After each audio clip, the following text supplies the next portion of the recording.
26 जनवरी वो दिन जब पूरा देश तिरंगे की तैयारी में डूबा होता है। स्कूलों में परेड की रिहर्सल चलती है, दिल्ली की सड़कों पर सेना की ताकत दिखाने की तैयारी होती है और हर भारतीय के दिल में एक अलग ही गर्व होता है।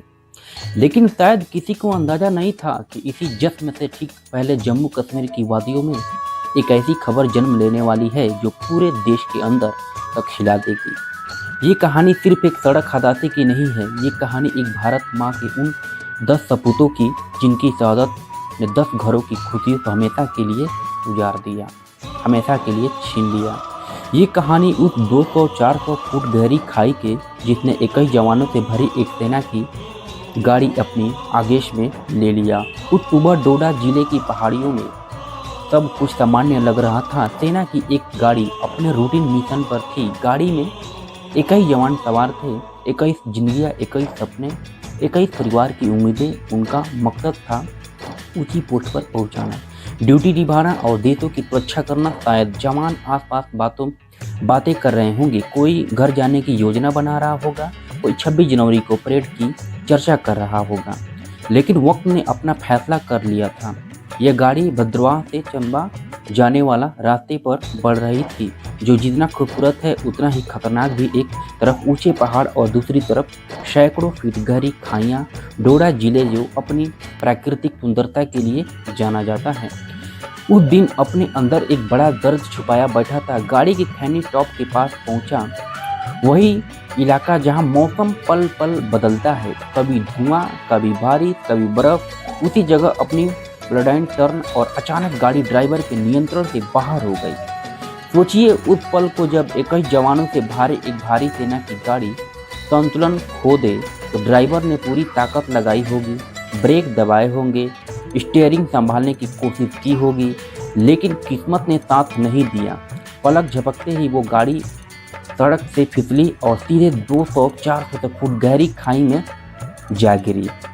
न संभालने के कोई मौका, न चीखने का कोई वक्त, बस एक भयानक आवाज़ और फिर सन्नाटा। नीचे खाई में गाड़ी पत्थरों और झाड़ियों में बीच टूट चुकी थी। वो जवाना जो दुश्मन की गोली से नहीं डरते थे, आज वो मलबे में फंसे थे।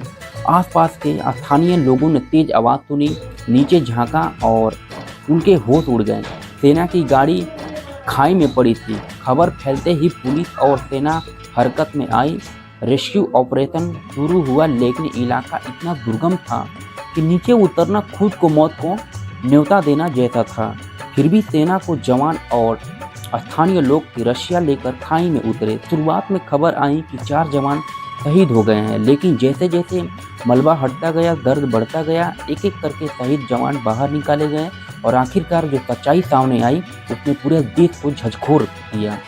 10 जवान शहीद, 11 जवान गंभीर रूप से घायल। 26 जनवरी से ठीक पहले देश शोक में डूब गया।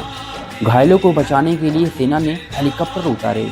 पहाड़, पेड़ और गहरी खाई के बीच वायुसेना के पायलटों ने जान की बाजी लगाकर रस्सियों के सहारे जवानों के एयरलिफ्ट किया गया।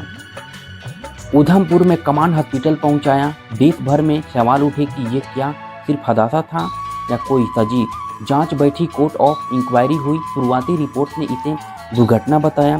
फिसलना, तीखा मोड़ और संभावना तकनीकी खराबी, लेकिन सच्चाई चाहे जो भी हो, हकीकत यही है कि हमने अपने 10 अनमोल रत्न खो दिया। उन घरों में आज सन्नाटा है जहां कभी हंसी थी।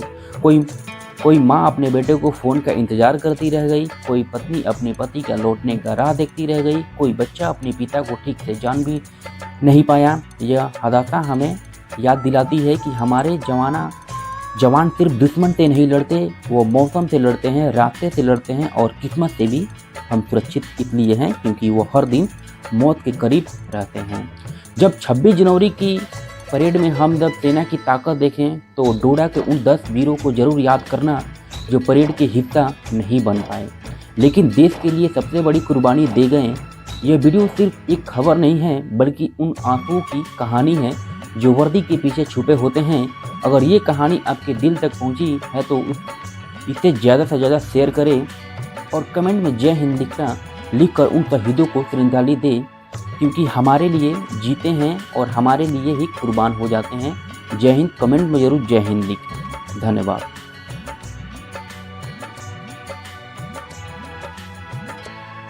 से आते हैं, हमें तड़पाते हैं, वो चिट्ठियां